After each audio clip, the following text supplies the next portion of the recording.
What are we doing here? And where are we gonna go? It's like we just woke up one morning and then it was welcome to the show.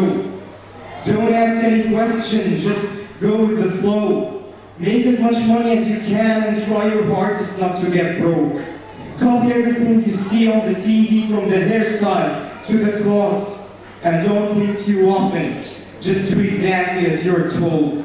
And if you get confused, just turn towards the alcohol. You still hear your thoughts, then just turn up the radio. As you learn to live a lifestyle of drugs and rock and roll. By no honesty, I just need to know. Is there more to life than living? Is there more to cycle than growing and getting old? Living and dying just to leave behind a happy home and a whole lot of property that someone else is going to own. I just really need to know before the caskets close, because I'm not willing to gamble with my soul, not ready to take any chances. These are just simple life questions and I'm just searching for some answers. Like, what are we doing here and what is our purpose? How did we get here and who made us so perfect? And what happens when you go, or is this world all really worth it?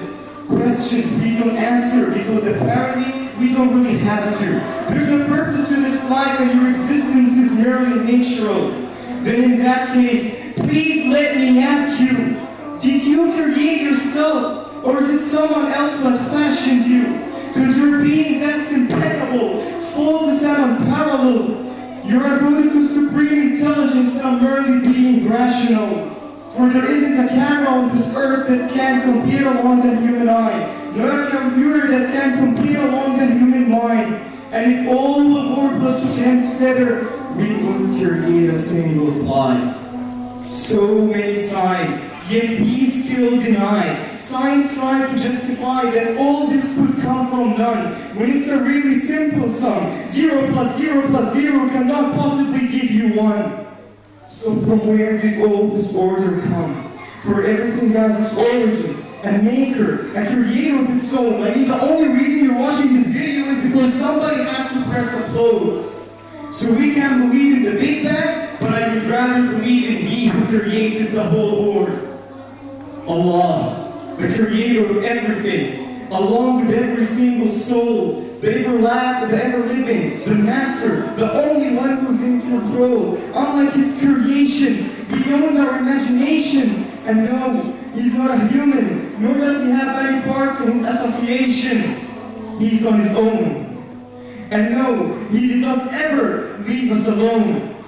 Just like every manufacturer, he gave us an instruction manual, Al-Quran and Islam. And I'm sorry to jump to conclusions, but it's the only possible.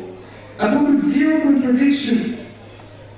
The only definition of God is the one and only, supreme being. It's logical. A book with 0 contradictions, with miracles that are both scientific and historical.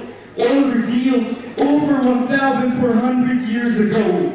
Like the detailed description of the human embryo, to the mountains as pecks holding firm the earth below, and the 2 seas that don't mix in a completely separate flow, to the planets in orbit, alternating night and day as they stay in flow, the expansion of the universe and the creation of everything from H to O, to the stories of the past and the conversation of Pharaoh, to identifying the lowest point in the land where Persia defeated Rome, the gushing fluid that created man in the glands between the ribs and the backbone.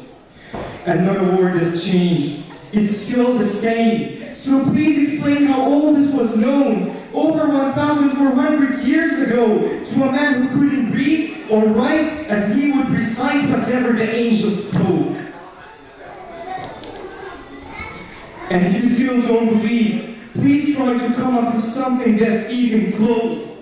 But you can't. So we took God as a mockery and his message as a joke. Dismissed descriptions as legends and tales from the ancient folk, as we live life according to our whims, desires, and hopes, saying this life is the only home we will ever know.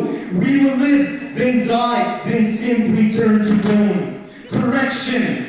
After that grass dies, the rain falls and it regrows. And Allah promises to do the same to your very soul and bring you back from your very fingertips to your toes. as the all-seeing, supreme being. He watches us so close, and we're surely being tested in our love, our hope, ourselves, and everything we're being blessed with. So believe, for we will surely be resurrected and be brought back to our Lord and account for every single deed as He hands us our books and orders us to read.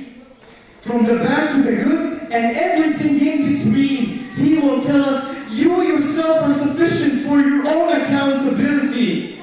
So don't be mad at me. You were the one who thought He would come back to me. I give you a whole life long to search after me. But you were busy in all which was temporary. So read. And glad tidings to all those who believed. And if you disbelieved, read. And don't let that day be the first day you find out what your life really means. Read.